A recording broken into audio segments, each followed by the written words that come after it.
Iglesia ni Cristo binabastos daw si Bongbong Marcos Jr. At ito, sa July 27, may mangyayaring the final big one. Nako, ito na ba ang inaabang-abangan natin? Kung matatandaan yung mga banateros, nakailang rally na rin na nangyari. No?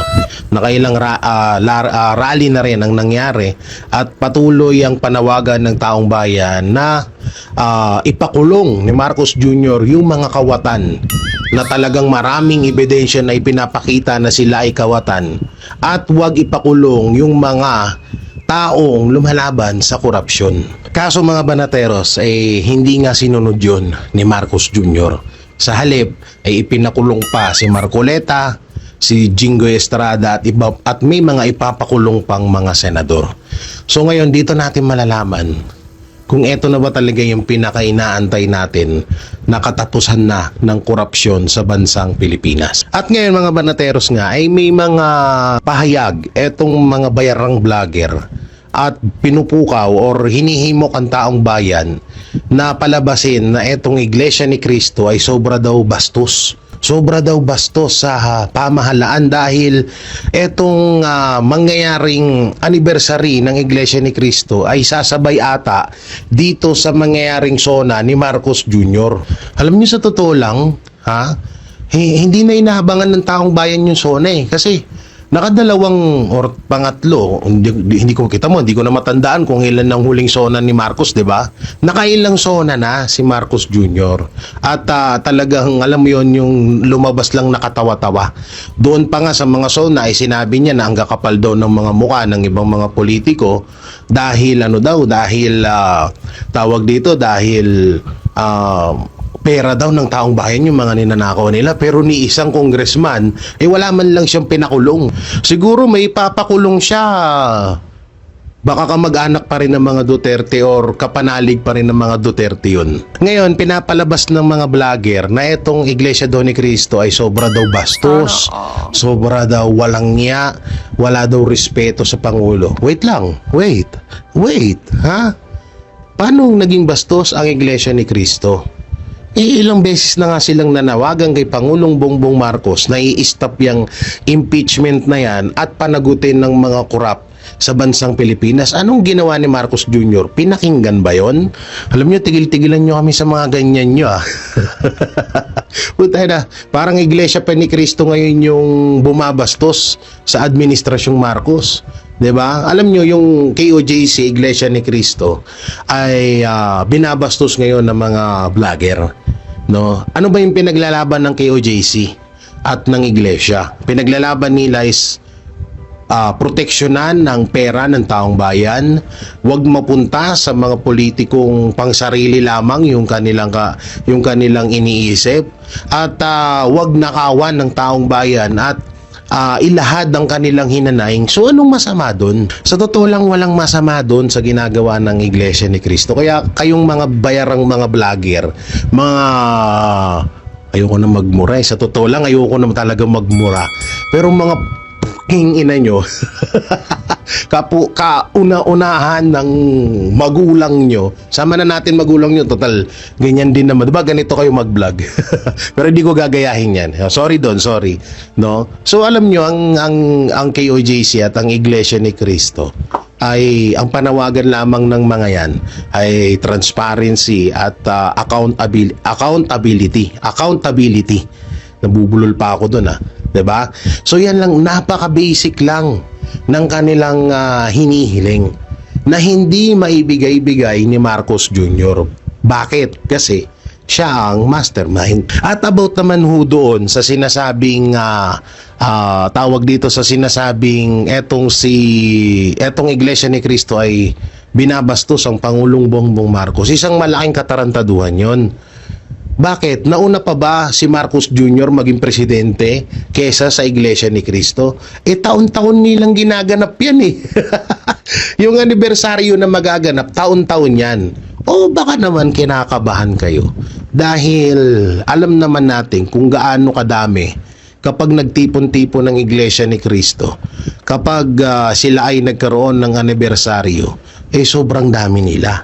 Hindi kaya kinakatakutan nyo na baka sa mismong zona ni Marcos, di ko alam kung pangilan to wala na kasi akong pakialam niya sa zona niya na yan baka dito sa zona ni Marcos na mangyayari, baka naman natatakot kayo dahil baka ito na yung inaantay at kinakatakutan ng ibang mga kawatan niya sa gobyerno, na baka itong anibersaryo ng Iglesia ni Cristo, baka ay tumuloy-tuloy hanggang Malacanang. Hindi kaya ganun yung iniisip nyo, kaya todo react kayo dito, 'di ba?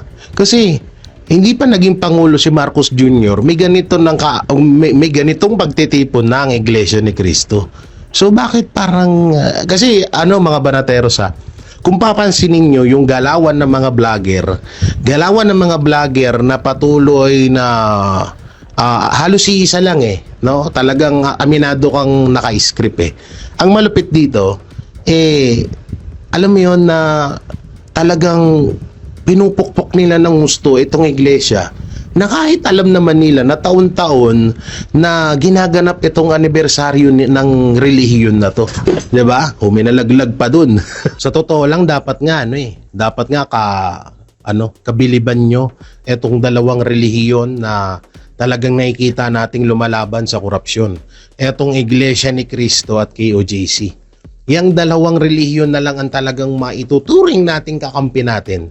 Wala nang iba. Kaya nga kapag etong KOJC at Iglesia talagang masakop ni Marcos Jr., wala na tayong aasahan, mga banateros, mga kabiyaya. Diba? Ang Korte Suprema medyo, alam mo na, hindi natin tukoy kung sila ba ay kontrolado na or nasa atin pa rin ang pagpapasya nila. Pero sa nakikita natin ngayon, medyo bakit hindi sila kumikilos sa mga nangyayari, na matindi na yung nangyayaring katarantaduhan sa bayan natin, 'di ba? So, etong Iglesia at KOJC, talagang eto na lang yung inaasahan ng bawat Pilipino, na sila na lang talaga ang pwedeng tumapos sa kahirapan, sa pasakit, sa paghihirap ng bawat Pilipino, na katulad ngayon, 'di ba? Magtatag-ulan na. Ang dami na namang nasisirang mga kagamitan, panghanap buhay ng mga Pilipino dahil sa baha, yung Bulacan. Aminado ako na nagbabaha sa Bulacan, pero may part sa Bulacan na hanggang ngayon ay hindi pa rin nauubusan, hindi pa rin nauubusan ng tubig. Grabe. Alam nyo, sobrang naaawa na ako sa mga kababayan natin. Sa totoo lang, yung sinusumbat nila sa amin na bayaran kami, na ginagawa namin to, sa tutusin hindi kami nakikinabang nito Ay hindi pala, mali. Hindi lang kami ang nakikinabang nito. Lahat ng Pilipino. Etong pinaglalaban namin, pinaglalaban ng Iglesia, pinaglalaban ng KOJC, pinaglaban ni Pastor, pinaglaban ni Pangulong Duterte at iba pang mga senador na lumalaban sa korupsyon ngayon. Hindi lang para sa kanila to, kundi para sa buong Pilipinas at sa lahat ng mga Pilipino. Tapos kung bastos-bastusin ng mga vlogger ni Boss B yung Iglesia at etong SMNI, wagas, yung SMNI daw, bayaran. Paano magiging bayaran ng SMNI? Paano magiging bayaran ng SMNI? Nakakulong nga si Pastor. Kaya nga nakakulong si Pastor kasi hindi niya tinanggap yung offer na nag-o-offer sa kanya. Di umano, may nag-o-offer, 'di ba? Yan yung mga nabalitaan namin May nag-o-offer kay Pastor na talikuran ng pagiging magkaibigan nila ni Pangulong Duterte at tumulad sa ibang mga network ngayon na puro lang pasikat, puro lang papogi sa administrasyon ng ginagawa. Hindi ibinabalita yung mga tunay na impormasyon, balita na nangyayari sa bansa natin. Nagugulat nga ako ngayon Nagugulat ako ngayon kasi about dito sa mga network na to nagugulat ako dahil parang pag hindi pa sila nasasahuran, pag hindi pa sila nabibigyan ng mali-malitang pera, gumagawa sila ng paraan or nagbabalita sila ng maayos. Pero tiyempohan yung mga banateros. Biglang biglang nag-iiba, 'di ba? Biglang mag-iiba yung tema na yung mga inaantay nating balita na mapapanood dapat natin sa kanila ay biglang mawawala. Ang SMNI, mapakakampi ka man o hindi, binabalita ng SMNI. Tapos wawalang yain nyo. Ang Iglesia ni Cristo Net 25 ganyan din ang ginagawa nyo. Winawalang yan nyo ang Net 25, winawalang yan yung Iglesia ni Cristo kaso sinasabihan nyo fake news. Paano magiging fake news? Hindi nga sila nagpasakop. Diba? Hindi nga sila si Pastor Apollo Kibuloy. Sa totosin lang ito, hindi naman sa pag-aano sa iglesia, no? Pero kung usapang sakripisyo lang talaga din, sobrang laki ng sakripisyo ng KOJC, sobrang laki ng sakripisyo ni Pastor. Sa totoo lang, hindi ko naman sa pinaghahambing, no. Sobrang laki ng sakripisyo, biruin mo hanggang ngayon, sobrang hirap si Pastor doon sa kalagayan niya na yung dati niyang nakaugalian na preskong hangin sa Davao, pagpunta ng Glory Mountain, malamig, ang sarap higup-higupin si Marcos.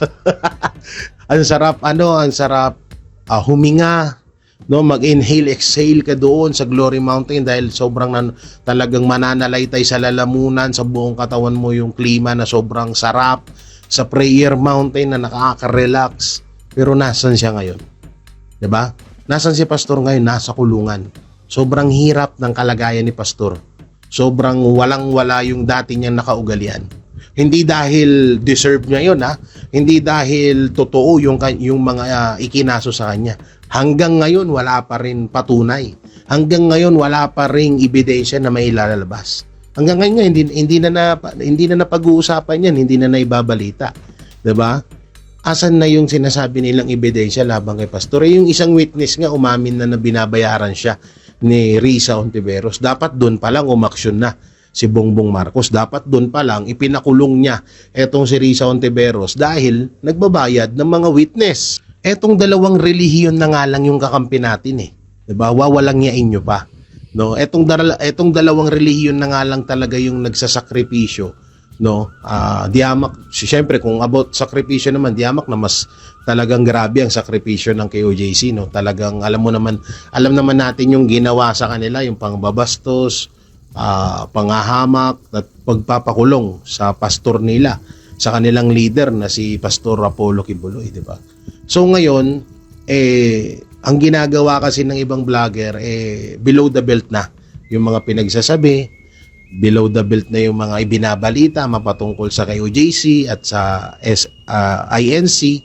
So ngayon, may mga nakalap din akong balita na itong INC ay tatadta rin ng kaso. Itong, hindi ko alam kung ilang vlogger, no, ilang vlogger sa mga loyalista at Pinklawan, Dilawan, pero ang dami nilang kakasuhan dahil sobra na yung ginagawa. Katulad niyan, yung kamakailan lang may namatay na vlogger, 'di ba? May namatay na vlogger at isinisisi nila 'yon sa Iglesia ni Cristo. Kesyo Iglesia daw ni Cristo ang nagpatumba doon sa vlogger na 'yon. So ngayon, syempre siguro etong iglesia ay hindi na rin nakapagtimpe, hindi na nakapagpigil, kaya kakasuhan na lang. At tama naman yung ginagawa nila. Lahat naman tayo ay may karapatang magkaso. Hindi naman po yan nililimitahan sa mga Pilipino. Lahat tayo may karapatan magkaso. Kaya etong hakbang na ginagawa ng Iglesia ni Cristo ay sobrang ganda din dahil matitigil. 'Di ba? Madadala itong mga vlogger na to. Alam niyo kung bakit sobrang tatapang nitong mga vlogger na to? May tigasalo kasi sila. Oo, yun nga yung si Boss B. Tapos yung secretary pa ni Boss B, 'di ba? So yung secretary ni Boss B, ayun yung lumalakad, no, lumalakad sa mga dito sa mga vlogger na to na, at may mga conversation pa nga ako dating nilabas niyan, hanapin niyo na lang diyan sa vlog ko, na makikita mo na sa usapan nila na huwag kayong mag-alala, hindi kayo makakasuhan, hindi kayo makakasuhan dahil sasaluhin kayo ni Boss B. So ganun sila. Kaya tignan nyo yung mga vlogger, bakit gigil na gigil sila mag-vlog. 'Di ba? Kung mapapansin niyo halos isa sila eh. Yung matanda, 'di ba? Yung tangin mo, DDS, yung gumaganon. Alam niyo bakit sila ganon? Kasi kapag ganon ang kanilang mga acting sa kanilang mga vlog at sila ay todo palamura, ang lalaki kasi ng talent fee na ibinibigay sa kanila. Talent fee na pala yun ngayon. Isang talent na rin pala yung pagmumura, no? Grabe, no? So, ganyan ang nangyayari. Kaya tingnan nyo yung mga vlogger, sobrang grabe nila mag-fake news, grabe sila manira. So, ngayon, pinuputakti nila ang Iglesia ni Cristo kasi daw ito ay bastos. So, yung mga sa mga kapatid nating Iglesia ni Cristo, ako po kasi may mga kapatid ako. No, may mga kapatid po akong miyembro ng Iglesia ni Cristo. Talagang kapatid ko. So, ilan yung kapatid ko na Iglesia ni Cristo? 4. May pinsan din po ako na Iglesia ni Cristo. Marami akong kamag-anakan ng mga miyembro na Iglesia ni Cristo. So, ako po ay hindi Iglesia ni Cristo. Hindi ko naman po sa talagang tinatanggi ng gusto, pero hindi po ako Iglesia ni Cristo. Yung mga kamag-anakan ko lang. Kaya nalalaman ko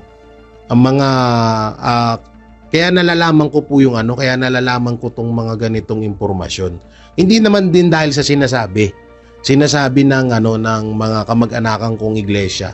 Etong mga about dito sa mga vlogger nakakasuhan sa magiging final big one. So, hindi naman sila. So, may mga kaibigan at may mga source din po tayo na binibigay sa atin, no? Kaya kung halimbawa man na mangyari talaga to at totoo, jackpot. Jackpot yung vlogger na tatadta rin ng kaso. Pero yun nga, mabalik tayo ulit doon sa pangbabastos daw ng Iglesia ni Cristo. Alam nyo, ilang beses nang nagrally ang Iglesia ni Cristo. At sa ilang beses na panawagan nila, hindi sila pinakinggan ni Marcos Jr. So ngayon, tanungin ko kayo, sino ang bastos? Si Marcos Jr. na ilang beses nang tinabla yung panawagan ng Iglesia ni Cristo? O ang Iglesia ni Cristo na taon-taon naman nilang ginaganap yung anibersaryo na yan at sumabay, nagkataong magkasabay ang SONA at itong anibersaryo nila. So sino ang bastos, di ba? So para sa akin, sa sarili kong opinion, si Marcos Jr. Oo, dahil una-una, wala pa si Marcos Jr. sa pagiging presidente, may ganyang okasyon na ang iglesia. So sobrang lala. Sobrang lala na ng mga vlogger. Kaya ako nananawagan ako sa kapatid nating mga iglesia na iparating nyo or panoorin nyo, no, kahit clip lang. Panoorin nyo or tignan nyo yung mga post ng mga loyalista, mga pinklawan, dilawan ng mga vlogger na grabe kayo bastusin. No? Alam ko naman na medyo mababaw, kaso nga lang yung iba kasi ginagawa na ay na po, talagang below the belt na. Sobra na pong pangbabasto sa inyo. Ngayon nga pinagbibintangan pa kayo na kayo daw ang nagpatumba sa vlogger na kasamahan nila, diba? So grabe na yung kahayupan na pinagagawa nila sa inyo. So itong sinasabi ko naman na the final big one, may posibilidad na etong mangyayaring anibersaryo ng Iglesia ni Cristo. Ito sa sarili ko lang naman tong opinion. Kasi alam naman natin kung ilang milyon ang lumalabas ng mga miyembro ng iglesia kapag anniversary nila at kapag may okasyon sila, di ba? So ngayon may mga nasasagap tayong konting balita na kapag hindi daw talaga tinugunan ng Administrasyong Marcos etong huling kahilingan ng iglesia, ay mangyayari na yung tinatawag na the final big one. So parang mga banateros, ito po hindi pa po ito final, no? Wala pang 100% ito. Ito ay bali-balita pa lamang, no? Kaya lang naman natin kinukwento sa inyo para para may idea din po kayo, no? So kung magkataon man na magkaroon ng muling kahilingan ng Iglesia ni Cristo at tuldukan na nila etong nangyayari na to, na korupsyon, gulo sa bansang Pilipinas. Siguro talagang hindi lang ang mga miyembro ng Iglesia ni Cristo ang masasalba nila sa paghihirap ngayon na dinadanas natin sa Pilipinas, kundi ang buong mga kababayan natin, no? Talagang sobrang salamat talaga, dahil alam niyo na alam naman natin yung ako, Katoliko ako, 'di ba? Yung ibang mga relihiyon, yung mga pare, mga madre, 'di ba? Sumusuporta, at may mga balita pa na itong ibang mga pare ay nabigyan ng mali-maliitang pera. So wala na talaga tayo ibang aasahan din, no? So talagang KOJC at Iglesia ni Cristo na lang talaga ang maaasahan natin pagdating sa matatawag na tuldukan na itong korupsyon na nangyayari sa Pilipinas. So pag-usapan na rin natin yung mga viral na kaganapan sa impeachment. Ang lupit ni Senator Robin Padilla, no? Talagang sinupalpal niya itong si Tulo Laway Luistro. Alam niyo, habang pinapanood ko yung debate. So totoo, hindi nga masatawag na debate yung, kasi hindi makasagot-sagot etong si Luistro sa mga katanungan ni Senator Robin Padilla. Kaya nga dyan ako na natatawa dito sa mga vlogger na to, na paulit-ulit na sinasabihang tanga, bobo si Senator Robin Padilla, ay samantalang yung sinasabi niyong matalino ay hindi makasagot-sagot sa tanong nung tinatawag niyong tanga at bobo. Di ba obvious? Tingnan niyo yung nangyari. Tingnan niyo yung kaganapan kanina. Sasabihin niyo na naman, ay panalo ang kampo ng mga anti-Duterte. Putay na, paano panalo doon? Tinatanong lang kung yes or no, hindi makasagot-sagot. Kung ano-anong paligoy-ligoy ang sinasabi niya. Alam niyo, palakpakan natin talaga si Senator Robin Padilla, at dahil nga dyan, talagang tumaas ang kanyang approval ratings, ang trust ratings ng bawat Pilipino, na talagang talagang gustong-gusto pa nila na maging senador etong si Robin Padilla. Maraming magagandang sinabi si Senator Robin Padilla, na alam mo yun, na talagang kahit na siya ay ganyan magsalita, no, na tangina, mas gusto kahit ilang milyong beses, mas pipiliin ko naman si Senator Robin Padilla kaysa kila Lacson Soto, kila Bam Aquino, Kiko Pangilinan, at lalong-lalo na kay Lito Lapid. Senador pa ba si Lito Lapid? Alam niyo, sa totoo lang, mamaya natin pag-usapan yan. Pero dito nga, sobrang humanga po ang bawat Pilipino dito kay Senator Robin Padilla. Dito nga sa mga ganyang sinabi dito sa hearing, na at may mga napanood pa tayo na nanggugulo, no? Talagang sinupalpal niya lahat.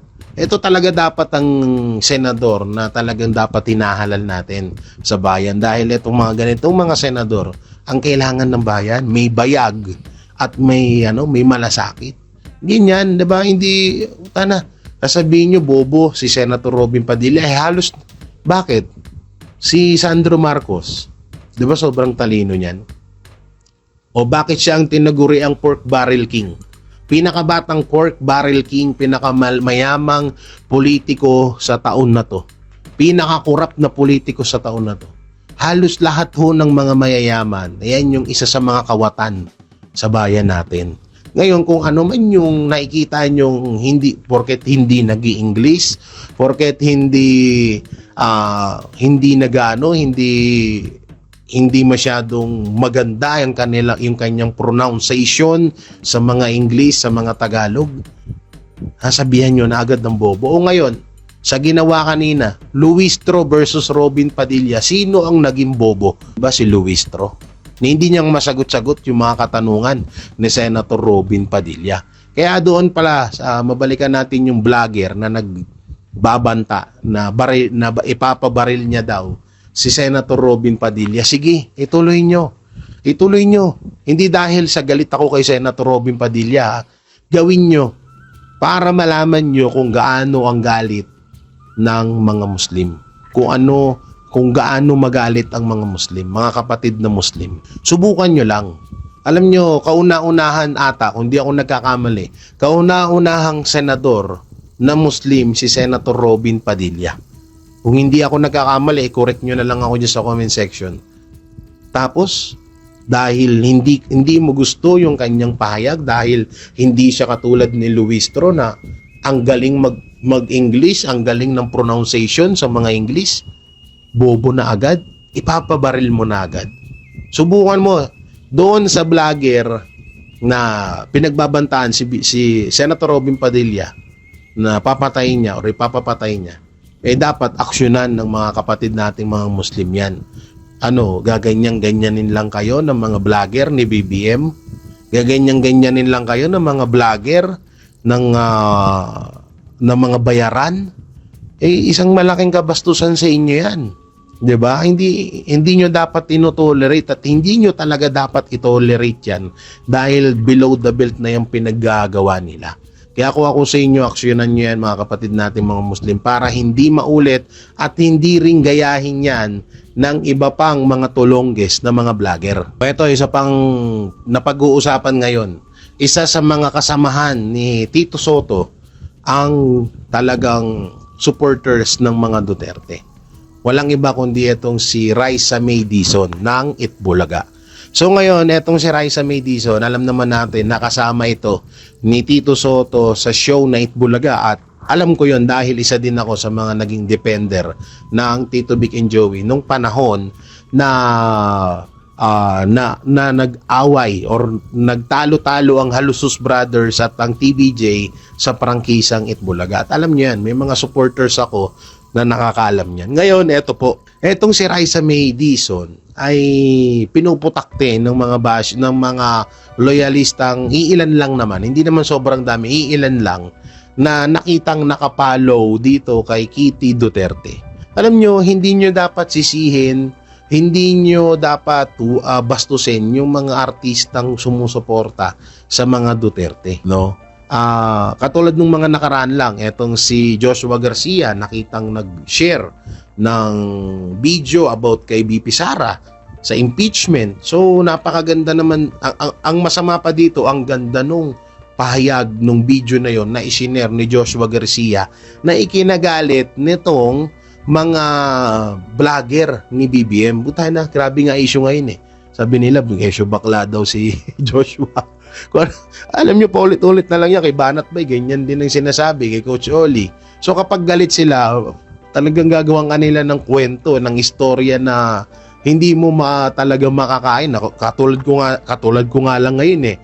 Nag-viral yung video ko, ilang milyong views at dahil doon, mapatungkol doon sa conversation di umano ni Mima at ni Boss B or conversation ng mga vlogger doon sa kabila. So, ako kasi may personal akong talagang kilala ko si Boss B na hindi ko pa talaga pwede ngayon i-reveal dahil delikado rin ako, di ba? So, soon, mai-reveal natin yan kapag nakaupo na po si Vice President Sara Duterte. Kaya abangan nyo yan. So ngayon, itong si Joshua Garcia ay patuloy na binabash dahil at ina-unfollow ng mga pinklawan, dilawan, loyalistang tanga, yung mga pulangaw, dahil nakasuporta nga, o silent diehard supporters, etong si Joshua Garcia. Kaya ngayon, alam mo Joshua Garcia, mapapanood mo to. Hayaan mo lang yan, iilan lang yan. Di hamak na mas marami kami diyang susuporta sa'yo.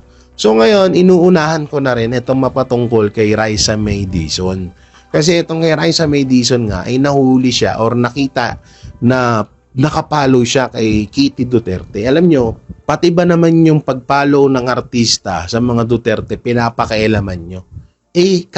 Bakit yung mga artista, nangingialam ba sila sa inyo na nakapalo kayo sa isang adik?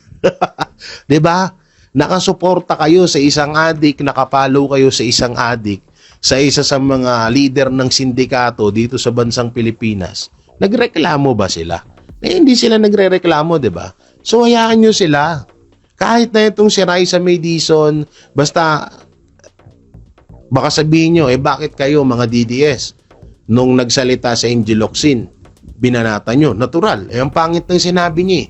No, kung siya ay nakapollow, nakasuporta lang, or sabihin na natin nakasuporta kay Leni Robredo, wala kaming pakialam doon. Nakasuporta siya kay Marcos Jr., wala kaming pakialam doon hanggat wala siyang sinasabing pangit laban sa mga Duterte. At yung kay Angel Locsin, dinamay niya doon, ang SMNI, dinamay niya lahat kami, or dinamay niya si Pastor Apollo Kibuloy. Kapag dinamay niyo ang SMNI, dinamay niyo si Pastor, kasama kami doon. Diba? Kasama kami dun. Kapag dinamay yung mga Duterte, kasama pa rin kami dun. Kaya natural na magre-react kami. Diba? So, buti sana kung totoo. Eh, hindi naman totoo eh.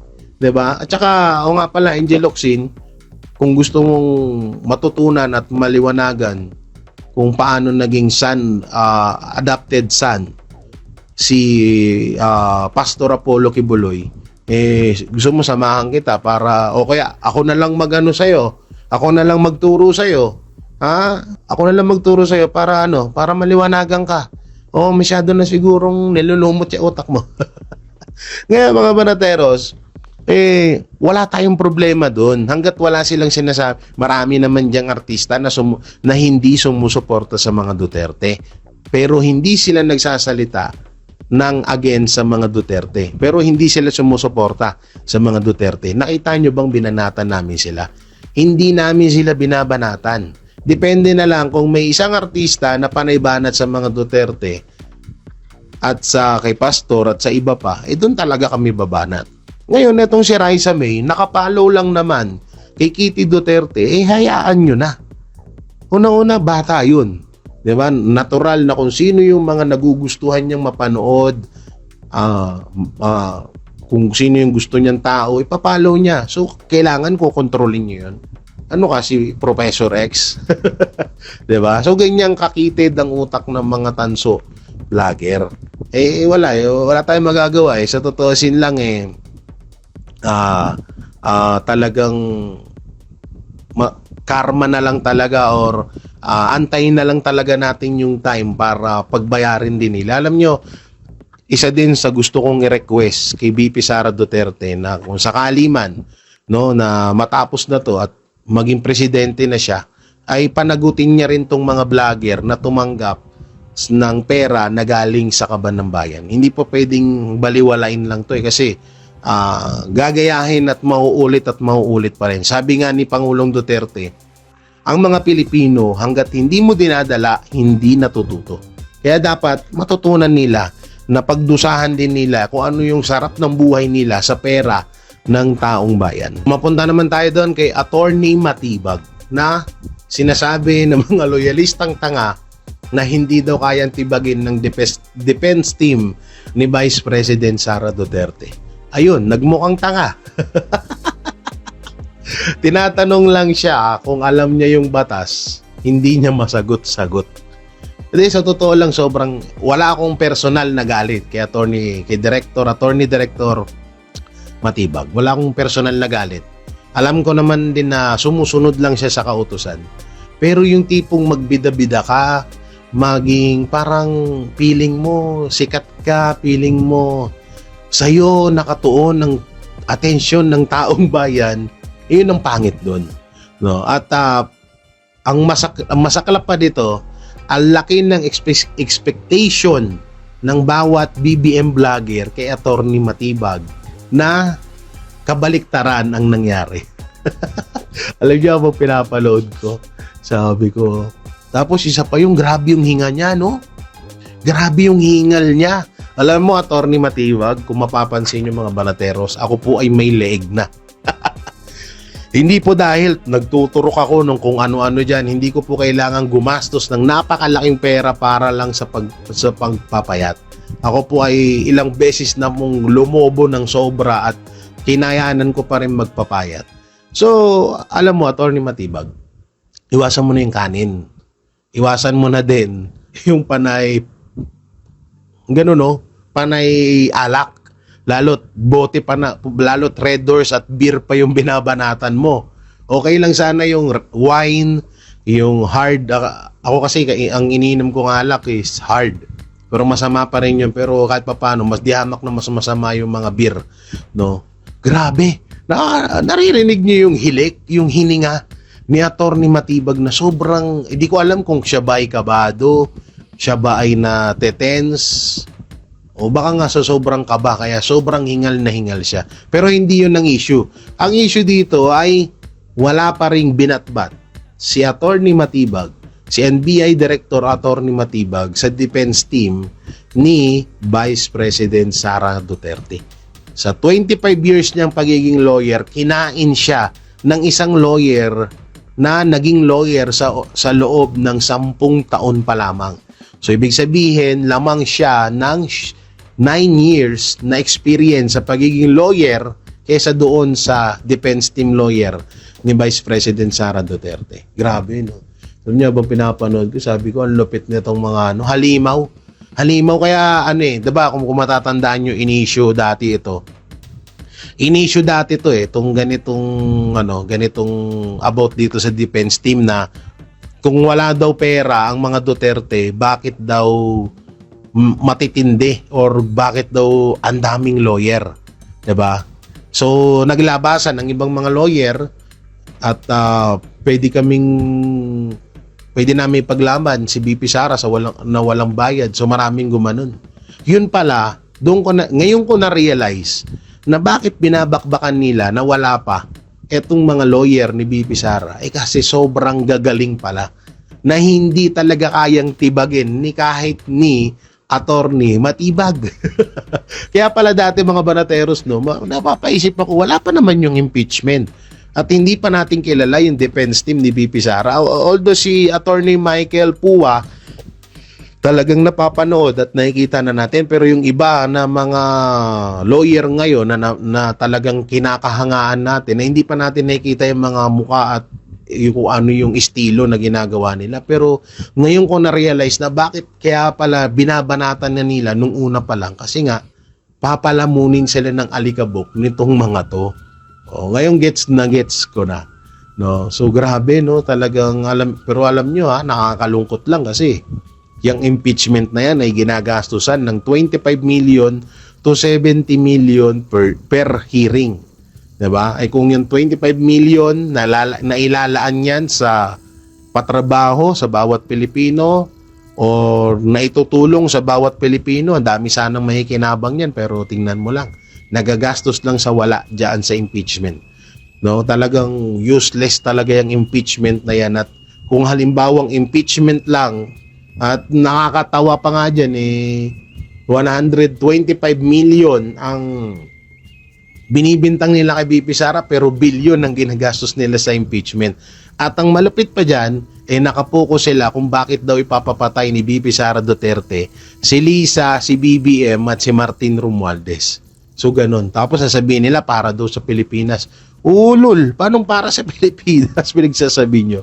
So yung mga banateros, mga kabiyaya, ano pong may kukomento nyo sa mga napag-usapan natin? Pasensya na kung dinaldalan ko lang kayo kasi mas maganda ata yung ganitong pagbablog na para kausapin, balita lang sa inyo kung ano yung mga detalye na dapat nyong malaman. At eto nga, yung the final big one na mangyayari, hindi natin alam kung kailan ito or kung totoo bang iglesia ba ni Kristo ito, or ito ba yung dating kwento na tatlong relihiyon na magsasanib puwersa sa kauna-unahan sa history ng bansang Pilipinas para kalabanin ang mga korap sa gobyerno. At eto rin, yung pangbabastos daw ng iglesia kay kay Bongbong Marcos. I-komento nyo lang po dyan sa baba at ating babasahin niya. Siyempre, don't forget to like, share, comment, and subscribe sa ating YouTube channel. Pindot na lang din po yung bell button para lagi kayong updated sa ating mga video araw-araw. So maraming salamat. Ingat po kayo palagi. God bless and peace, and bye-bye.